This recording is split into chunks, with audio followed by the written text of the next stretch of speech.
My name is Eleanor Brooks, and at my own son's wedding, I was seated in the kitchen between a stack of chafing dishes and a mop bucket, while the room I paid for filled with laughter. I wasn't invited to share. I remember the sound of the band tuning up out front, the clink of glasses, the hum of air conditioning, and the way my smile stayed, glued in place, as if it were painted on. I remember thinking very clearly that this was not an accident. The kitchen smelled like roasted chicken and lemon cleaner. A young server asked if I needed anything and called me ma'am with a kindness that felt heavier than pity. I told her I was fine. I was not fine, but I had learned over a lifetime that fine is a shield. You raise it and people move on. The place card had my name, written neatly, in black ink, Eleanor B. It was taped to the edge of a folding chair, the kind churches keep in basements. The bride, my new daughter-in-law, had breezed past me earlier, with her phone pressed to her ear, saying something about centerpieces. She didn't look at me. She didn't have to. The message had already been delivered. Out front, through the swinging doors, I could see the head table, white linens, tall arrangements. My son Daniel stood laughing with his groomsmen. He looked handsome, older somehow, and proud. I told myself this day wasn't about me. I told myself that motherhood means stepping back. I told myself a lot of things. What I didn't tell anyone was that I had paid for everything. I paid for the venue when the bride's parents said it was too much. I paid for the band because Daniel wanted live music like his grandparents had at their wedding. I paid for the open bar because I didn't want people counting drinks. I paid for the flowers because the bride wanted peonies out of season. I paid because I could, and because I believed generosity would be met with gratitude. I had retired the year before. 36 years as a school administrator will teach you patience and budgeting. I had my pension, a modest nest egg, and a house that was finally quiet. When Daniel got engaged, I thought this was what saving was, for moments like this, where you help your child build a future, and everyone feels closer for it. Planning the wedding had been busy, but pleasant at first. Cake tastings, menu choices, contracts signed at the dining room table. I wrote checks with a steady hand and kept copies in a folder I labeled Daniel Wedding. I believed in being organized. I believed in keeping receipts. Old habits die hard. There were signs, of course. Little comments I brushed off. The bride would say things like, "We're going for a younger vibe," when I suggested something classic. Or, "That's kind of old school," with a tight smile. Once, when I asked about seating, she said, "Oh, we'll figure it out and change the subject." I told myself she was stressed. Weddings make people strange. The night before the wedding, I brought a box of framed family photos to the venue. I thought it would be nice, a small table with pictures of grandparents, a sense of continuity. The bride thanked me and set the box aside. The next day, the box was gone. I never saw those photos again. Still, I smiled. I stayed quiet. On the morning of the wedding, I arrived early to help. Old instincts. The coordinator handed me a clipboard and asked me to wait in the kitchen until the bridal party was ready. Just for a few minutes, she said. I waited. Minutes became hours. When guests began to arrive, someone handed me a corsage and pointed toward the kitchen. "We'll seat you when it's time." When it was time, this was where I landed. I watched servers carry plates past me. I listened to the band start their first song. The door swung open and closed, like a metronome marking my breathing. I thought about my own wedding decades earlier, in a church hall, with paper bells and a potluck. My mother had been so proud. She sat in the front row. A woman I didn't recognize peeked in. "Are you family?" she asked. "Yes," I said. "I'm the groom's mother." "Oh," she said, surprised. "They've got you back here." I nodded. She hesitated, then smiled awkwardly and left. The door closed. Something settled in me then. Not anger exactly, but clarity, a calm that comes when the last excuse runs out. I thought about the contracts in my folder, the cancellation clauses, the deposits, the dates. I had read them carefully, the way you do when you've spent a career explaining policies to people who didn't want to hear them. I wasn't going to make a scene. I wasn't going to cry. I wasn't going to shout across a room full of guests and ruin my son's day. That would have been easy, loud, temporary. Instead, I took out my phone. I scrolled through my contacts until I found the band manager's name. Then the bar service. Then the florist. I didn't call yet. I just looked. I breathed. I smoothed my jacket and wiped my hands on a napkin. A server came back and asked if I wanted a plate. "I'll eat later," I said. From the kitchen doorway, I could see the bride laughing with her friends, her back straight, her head tilted just so. She looked radiant. She looked confident. She looked like someone who believed decisions didn't have consequences. I smiled again. I stayed quiet. And for the first time that day, I knew exactly what I was going to do. I sat there a while longer, after that realization settled in, listening to the rhythm of a celebration I was no longer part of. The band launched into something upbeat, and a cheer rose from the room beyond the swinging doors. Silverware clinked. Someone tapped a microphone. Every sound felt slightly muffled, as if I were underwater, watching a life that used to include me drift past. People assume money changes you, but the truth is, it mostly reveals you. Writing those checks hadn't made me powerful. It had made me hopeful. I had told myself I was investing in joy, in family, in a memory we would all look back on kindly. I didn't think of it as leverage. I thought of it as love. I thought back to the first check I wrote months earlier, sitting at my kitchen table with the morning sun coming through the blinds. Daniel had called me, excited and nervous, explaining the venue deposit. "We can't move forward without it. Mom," he said, "it's refundable for a while, but we have to lock the date." I didn't hesitate. I reached for my checkbook like I'd done 1,000 times before school fundraisers, emergency repairs, helping Daniel through college. I signed my name carefully and felt useful. Each payment after that came with its own little justification. The band was more expensive than planned, but live music mattered. The open bar would keep things relaxed. The flowers were her dream. I told myself dreams have a price, and I could afford it. I watched my savings dip and reminded myself I didn't need much anymore. My house was paid off. My car was reliable. I wasn't extravagant. The contracts were thick with fine print. I read every line habit drilled into me from years of policy manuals and budget reviews. I noticed the cancellation terms, the deadlines, the partial refunds. I remember thinking vaguely that it was good to know. You never know, I told myself. I slid the papers into that folder and set it on the shelf. During planning meetings, I tried to stay in my lane. I offered help when asked and stepped back when I sensed resistance.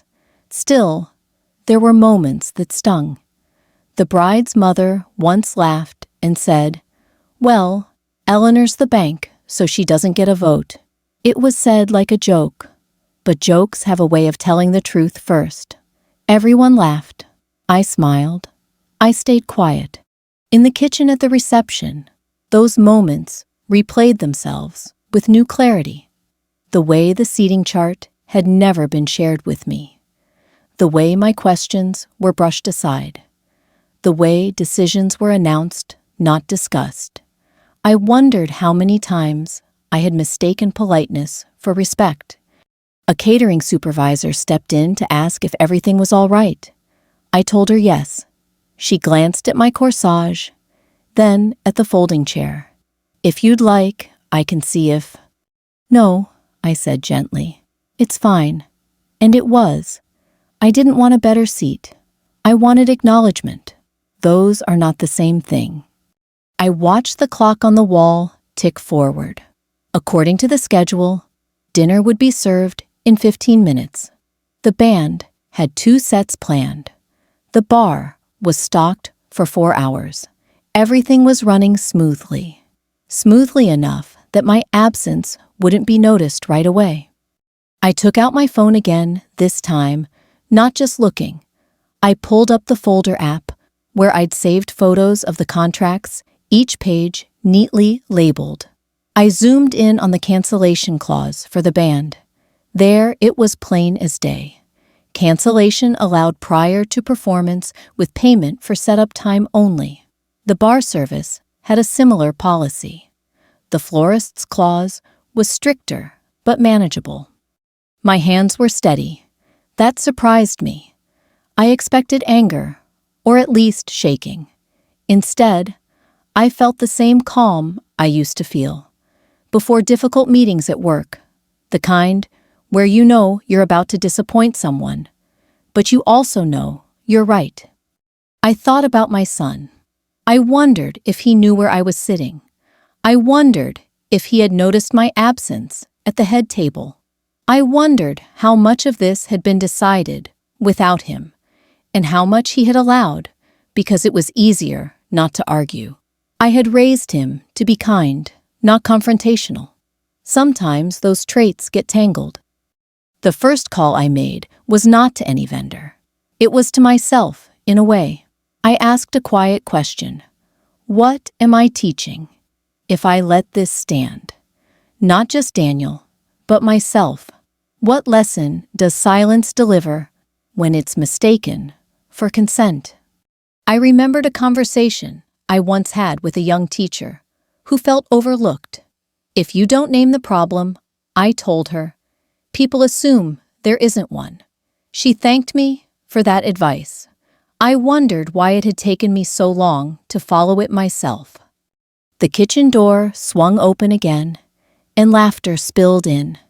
Someone announced the first dance was about to begin. I imagined the lights dimming the music, swelling the way everyone would turn their attention to the center of the room. I would be back here, unseen. I stood up and smoothed my skirt. I took a sip of water. I checked the time again. Still a few minutes before dinner service. The timing mattered. I wasn't acting on impulse. This was measured, deliberate. I scrolled to the band manager's number and hovered my thumb over the call button. I didn't press it yet. I took one more look through the doorway, at the room I had paid to decorate, at the joy I had funded and been excluded from. I wasn't angry.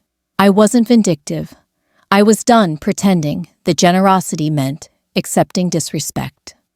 And so quietly, without raising my voice or stepping into the spotlight, I prepared to remind everyone, myself included, what everything truly cost. I stayed seated, even after I stood, if that makes sense.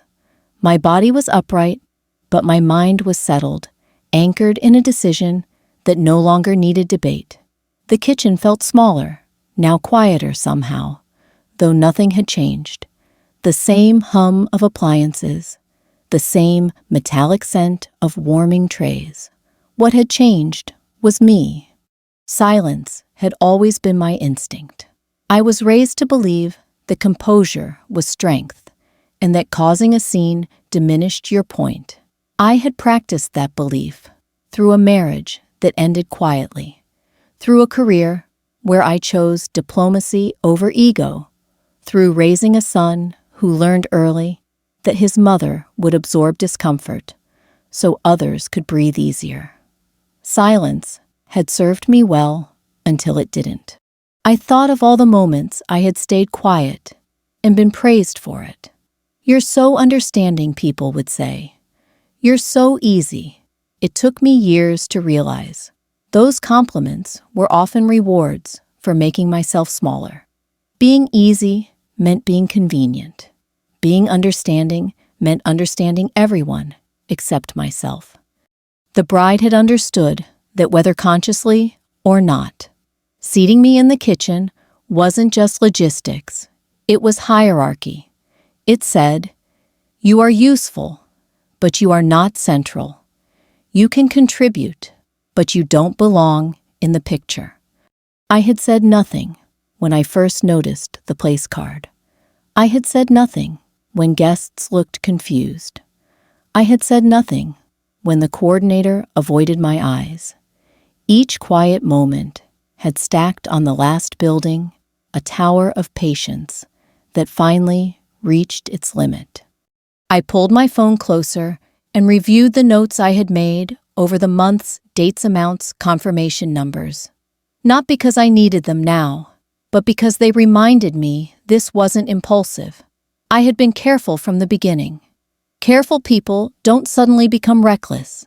They become precise. The band manager answered on the second ring. I didn't speak right away. I could hear music in the background, on his end, probably from another event. Life went on everywhere I thought, even when yours paused.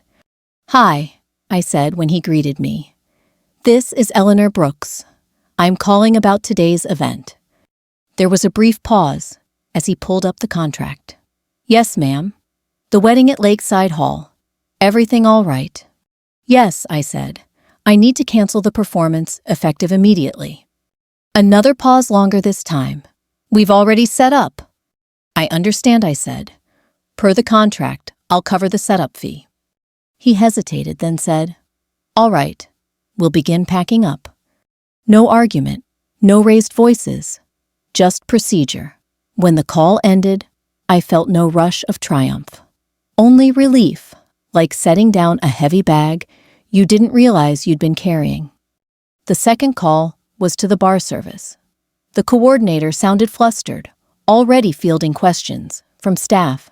I repeated my request, cited the clause, confirmed the charge. She complied.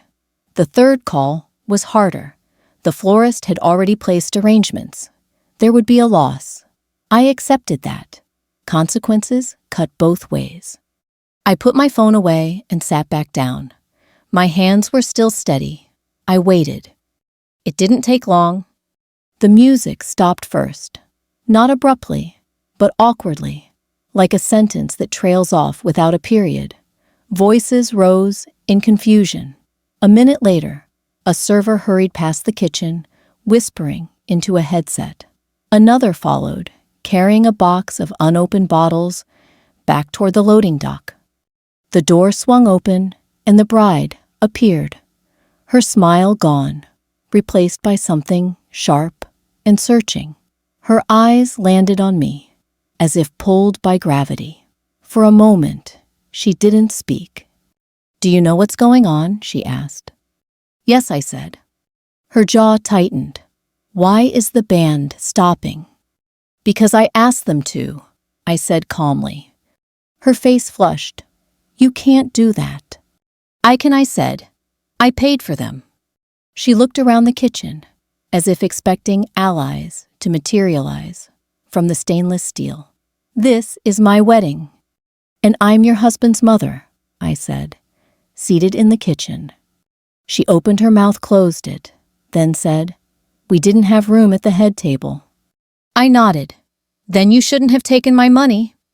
That landed. I could see it in the way her shoulders stiffened. She left without another word. Minutes later, Daniel came in. My son looked overwhelmed. His tie loosened his eyes, darting between me and the door. "Mom," he said, "what's happening?" I told him the truth. Not all of it, just enough. "I was seated in the kitchen," I said. I paid for the services. I canceled them. He stared at me. Why didn't you say something earlier? I did, I said gently, just not out loud. He rubbed his face, processing. Everyone's confused. I know, I said. There was so much I wanted to say then, about respect, about boundaries, about how love doesn't mean erasing yourself. But that conversation wasn't ready yet. This moment wasn't for speeches. It was for understanding that silence had an end point. Daniel nodded slowly. We'll talk later, he said. Yes, I said, we will. After he left, I sat alone again, listening to the quiet spread. The kitchen clock ticked. Somewhere out front, chairs scraped as guests stood unsure what to do next.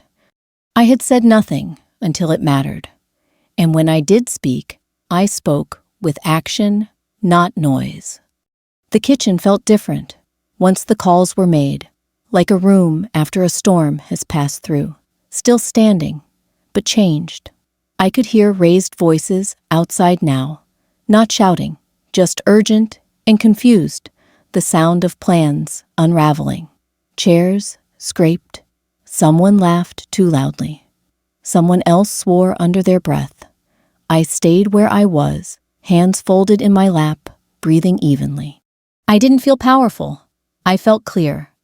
People imagine moments like this as explosive, fueled by anger and spite. The truth is quieter. It's the sound of your own heartbeat finally syncing with your thoughts. I had reached a place where pretending would cost more than honesty. The band manager texted to confirm they were packing up. I replied with a simple thank you. The bar coordinator sent a message asking where to send the invoice. I gave her my email. Everything was polite, professional, exactly the way I had handled 1,000 administrative issues in my working life. This wasn't revenge in the way movies portray it. It was consequence.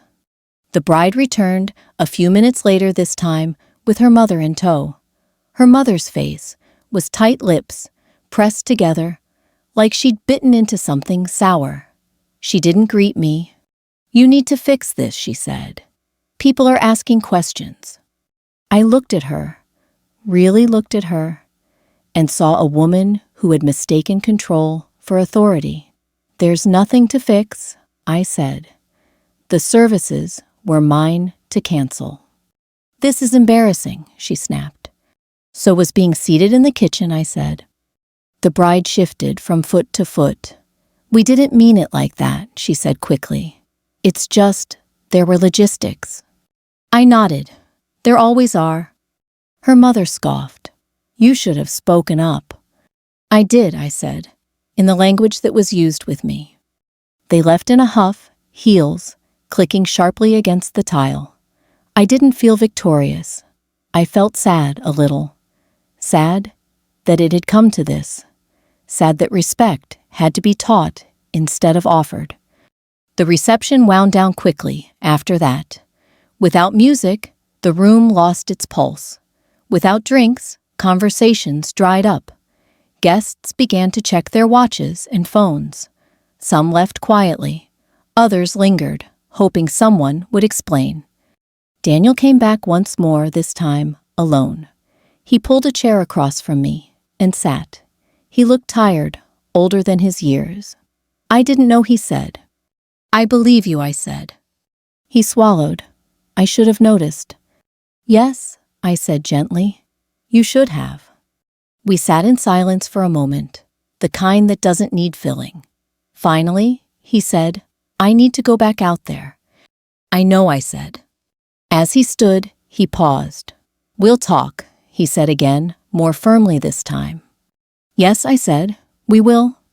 After he left, I gathered my purse and stood. No one stopped me as I walked out through the kitchen door and into the parking lot.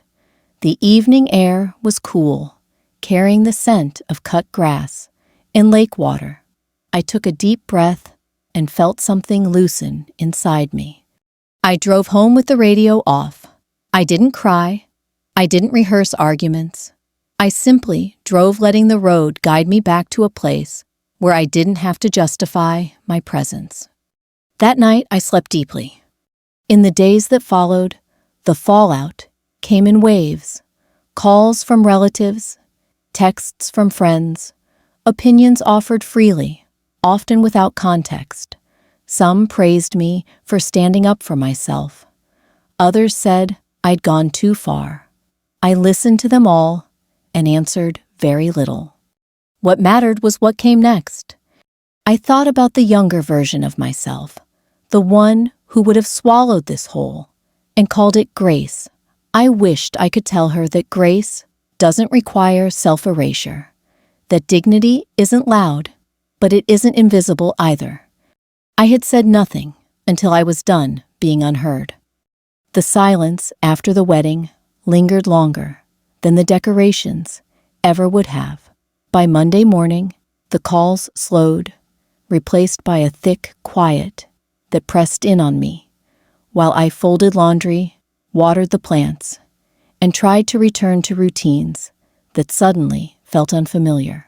I had done what I needed to do, but consequences don't end when the action does. They echo. Daniel didn't call for 2 days. When he finally did, his voice sounded cautious, like a man stepping onto thin ice. He asked if he could come by. I said yes. He arrived without his wedding ring. I noticed that immediately, though I didn't comment on it. We sat at my kitchen table, the same one where I had written those checks months earlier. Sunlight streamed through the window, catching dust motes in the air. Life went on indifferent to human drama. "I'm not here to argue," he said quickly. I need to understand." I poured coffee and waited. Silence, I had learned, could be generous when used well. "She says you humiliated her," he continued, "that her family is furious." "I was humiliated first," I said, quietly. He sighed and rubbed his temples. "She said you never said anything." "I did," I said. "I said yes to things that made me uncomfortable. I said fine when it wasn't. I said nothing when I should have been heard." He looked up at me, then really looked, and something shifted in his expression. "I didn't see it," he said softly. "I know," I said. "That's part of the problem." He leaned back in his chair. "The reception ended early. People are talking." "They always do," I said. He nodded slowly. I asked her why you were seated in the kitchen. I didn't interrupt. "She said it made sense at the time," he went on. "That you wouldn't mind." "That's the danger of assuming," I said. "People mistake patience for permission." He was quiet for a long moment. Finally, he said, "She didn't think you'd do anything." I met his eyes. "Neither did you." That landed heavier than anything else I could have said. Later that afternoon, the bride came by, with him. She looked smaller, without the wedding dress, stripped of the confidence that came with an audience. She didn't sit right away. She stood near the door, arms crossed. "I didn't mean to hurt you," she said, though her tone suggested she hadn't fully accepted responsibility. But canceling everything was extreme. "Extreme was treating me like hired help," I said. "Extreme was taking my money and hiding me from your guests." Her jaw tightened. I was overwhelmed.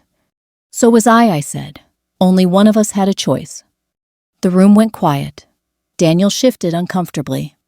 "I'm sorry," she said at last. The words were stiff, but they were words. "I should have handled it differently."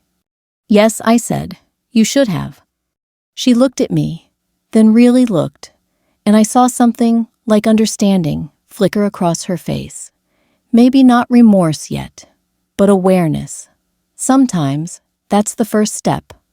We talked longer after that, about expectations, about boundaries, about money and respect, and how easily one gets confused for the other. It wasn't a warm conversation, but it was honest. When they left, I felt drained, but lighter, like a room after windows have been opened.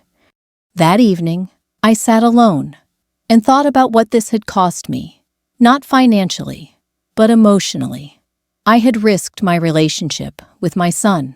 I had invited judgment. I had disrupted a moment meant to be joyful. And yet, beneath all of that, there was a steady certainty I had chosen myself. The room had gone quiet at the reception because the illusion had broken. People had seen, perhaps for the first time, that respect cannot be purchased, only practiced. And sometimes the only way to be heard is to stop paying the price of being ignored. The weeks after the wedding settled into something resembling normal life, though nothing felt quite the same. Normal has a way of changing shape after a rupture. It looks familiar from a distance, but up close, you notice the seams. Daniel called more often. Not every day, but enough that I could hear the effort in it. Our conversations were careful at first: weather errands, the dog they'd adopted. We circled the harder subjects, like dancers waiting for the right cue. I let him set the pace. Repair, I've learned, cannot be rushed without cracking again. The bride didn't call. That was all right. Apologies, if they're real, arrive when the speaker is ready to accept the cost of saying them. I had no interest in collecting words that would evaporate under pressure. I spent those weeks taking inventory of my finances, my habits, my boundaries. I sat down with my folder of contracts and receipts and filed them away properly. Then I pulled out other folders I'd ignored for years: estate planning, medical directives, things we tend to postpone because they force us to acknowledge time. I updated beneficiaries.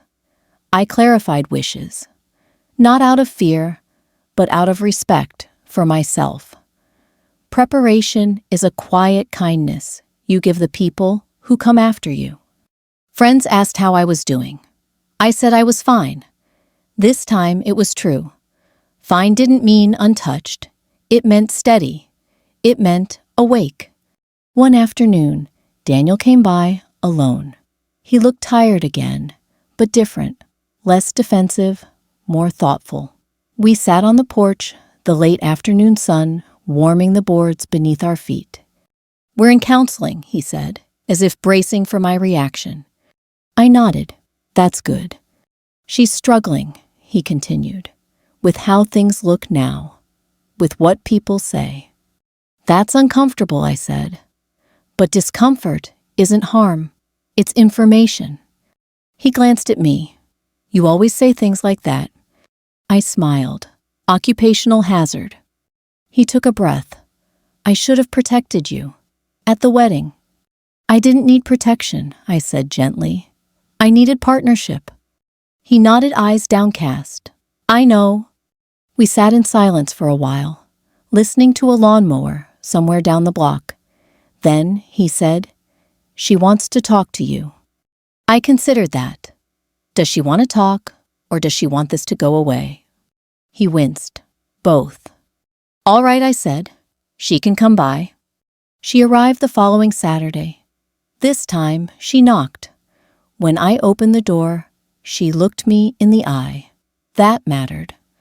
"I've been thinking a lot," she said, once we were seated, "about what happened, about my part in it." I waited. "I didn't see you," she said. "Not really. I saw what you provided, but not you." I nodded once. "That happens." "I grew up with chaos," she went on.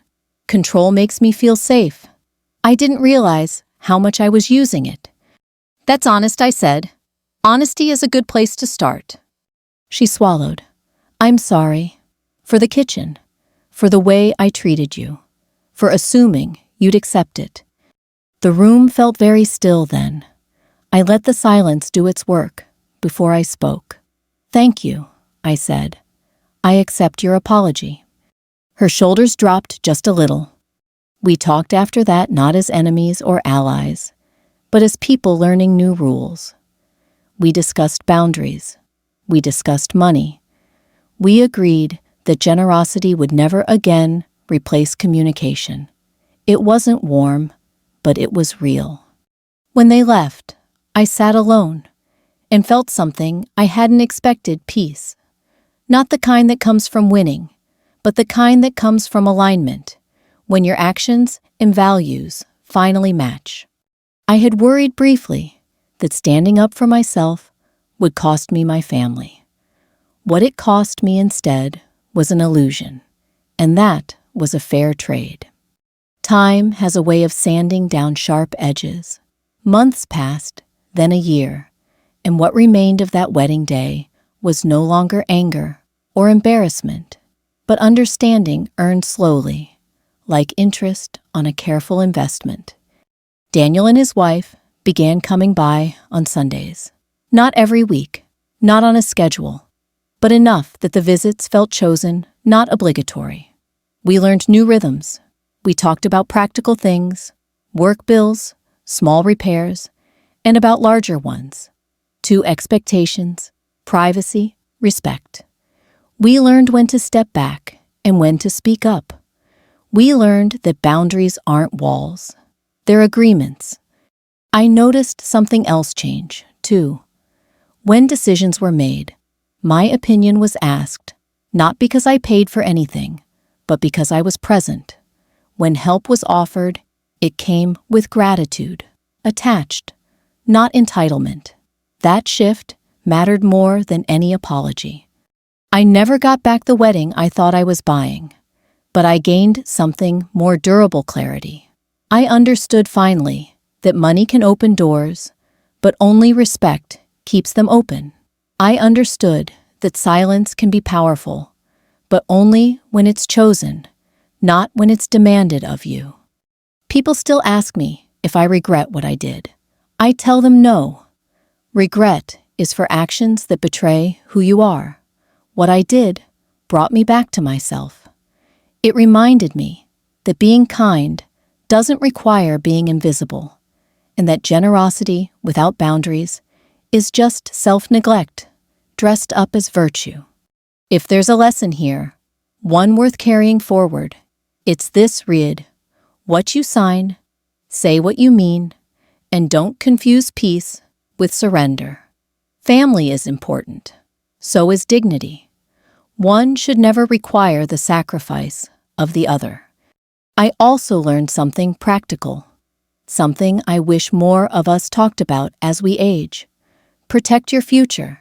Keep your records. Understand your rights. Don't apologize for asking questions. Wisdom isn't loud, but it is thorough, and it deserves a seat at the table, every table. These days, when I host a meal, I make sure everyone knows where they belong, not because I'm in charge, but because inclusion is a choice you make again and again. I choose it now with my eyes open. If this story stirred something in you, if you've ever swallowed your words to keep the peace, or wondered where the line between love and self-respect truly lies, take a moment to reflect. Share your thoughts with someone you trust. And if you'd like to hear more stories like this, stories about quiet strength, late life clarity, and the power of choosing yourself with grace, I invite you to listen and share this space with others who understand. Thank you for being here.